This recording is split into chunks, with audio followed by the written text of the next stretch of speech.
Hello and welcome to today's edition of Your Questions Answered with Father Gruner. I'm John Veneri. In this program, as you know, we take your questions and Father Gruner answers them. We talk about them, and please continue to send us your questions via email. You'll see the email at the bottom of the screen here, questions@thefatimacenter.com. The question runs today: is it a mortal sin for a Catholic to divorce even if he does not remarry or has any relationship with anyone? The relationship between both husband and wife has drifted so far apart in all aspects that living together is often unbearable. Well, first of all, of course, in our secularized world today, people talk about being divorced and so forth, but let's first of all talk about what is marriage. Marriage is an indissoluble bond between a man and a woman. We're talking now, for the moment, a sacramental marriage, that is, between a baptized Catholic and a baptized Catholic man and a baptized Catholic woman. And so we'll make some distinctions as we go. But first that's what a sacramental marriage is, between a baptized Catholic man and baptized Catholic woman who have not been married before, and they marry properly in the Catholic Church. So can there ever be divorce? Strictly speaking, no, for the simple reason, and we're talking about one more consummated Catholic marriage. It can't be, because it doesn't exist in God's mind, and the reality doesn't exist. What God has joined together, let no man put asunder. I mean, okay, so that's our Lord's teaching, and that's the will of God, and so and God has joined them together because God is the third part. There's the man, there's the woman, and there's God to make this marriage exist. And God has to consent to it. God consent to that. He's not going to consent to another one as long as the man and the woman are alive. There's no divorce. Now, that's the reality. However, the idea of divorce, even when Henry VIII wanted to marry somebody else, he didn't divorce his wife. No, he tried to have it annulled. He tried to have a decree of nullity. Yes. So and so he understood that there's no divorce. I mean, even he understood that. So, of course, in our modern time, with people, we've met all sorts of people who are so-called divorced, who are not really divorced at all because God doesn't recognize it. And certainly the term is to pass into legal. So the question here is: a mortal sin for a Catholic to divorce even if he doesn't remarry? So first thing is, there's the scandal of going through a procedure of divorce. Now, I will explain myself. First of all, if a person who is married, and he can't live with, the Church recognizes there's separation from bed, that is, not living in the same bedroom, and a separation from board, not living under the same roof. Mm-hmm. So, and the principle is very simply that if a man has been unfaithful to his wife, or a wife unfaithful to her husband, it's grounds for the offended party, the innocent party in this matter, to say, I don't want to share the same bedroom with you anymore. And they have a right to say that. It's called separation of board. They still live in the same house. They still, so separation of bed, you mean? Separation from bed, yes. Yeah. But separation of board is when they don't eat at the same table, basically don't live in the same. But both of those things are not divorce.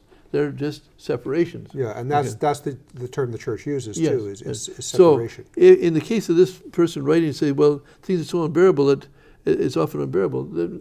First of all, the Church doesn't expect people to live together in a position of that they can't live in peace. We all need a little bit of peace around ourselves. I mean, men do, women do, and so if being with this man or this husband or wife is such a thing that you can't be at peace at all, I mean, the Church acknowledges that. Now, whether but that's something you bring up to your pastor about, but it's not a divorce as such. If you've been properly married, you're properly married.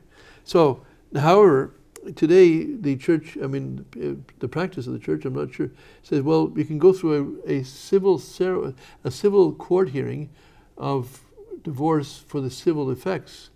Well, as long as everyone understands you're not being divorced, even though the court of the government of whatever state or whatever province you belong to says you're divorced, you're still not divorced. You're still married. Mm-hmm.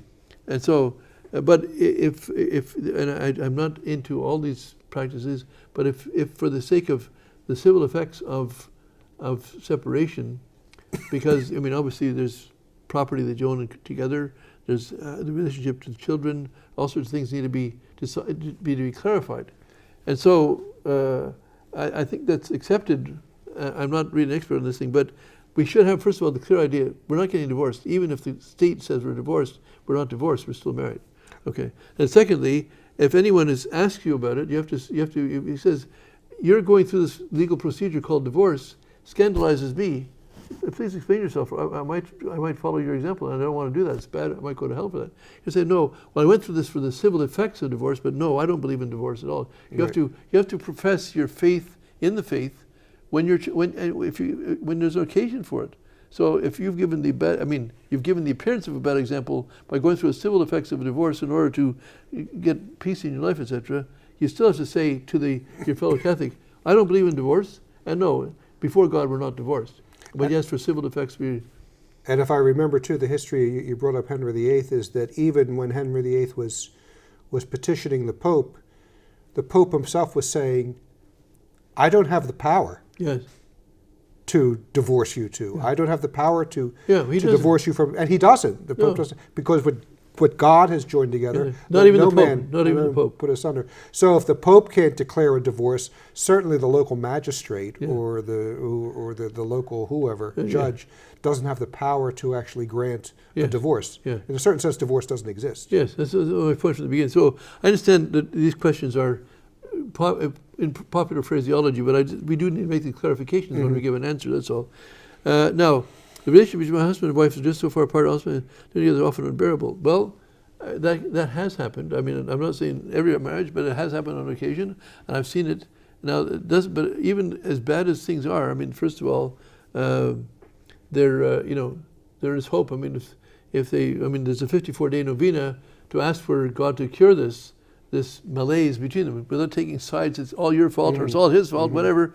You can ask God to intervene with the... Well, Bishop Sheen has a book called, I haven't read it, so I'm just, I haven't read all of it. It's called Three to Get Married, meaning the man and the woman and God make the marriage. But he has, because the marriage vows say to take for better or for worse, and he has a chapter called For Worse. Yes. And a whole chapter of giving counsel of what to do when these poor people, who we certainly sympathize with, end up in a situation of for worse. Bishop Sheen's book, Three to Get Married, would be helpful in that regard. Absolutely. And so, I mean, certainly, but no, if he's divorces a lot, but again, this is the kind of thing, divorces, I still remember hearing of somebody being involved with, to threaten to divorce. That's the last thing you want to do. First of all, it's you can't divorce, number one. And secondly, so there's unfortunately so much ignorance. That's why I insist upon, Catholic divorce is a contradiction in terms. A Catholic can't divorce ipso facto. A Catholic can't separate for good reason. Can't separate, yes. But not divorce ever. So anyway, I'm sure there's more to talk about on that, but that's all the time we have at the moment. And we will look forward to seeing you on the next broadcast. Thank you.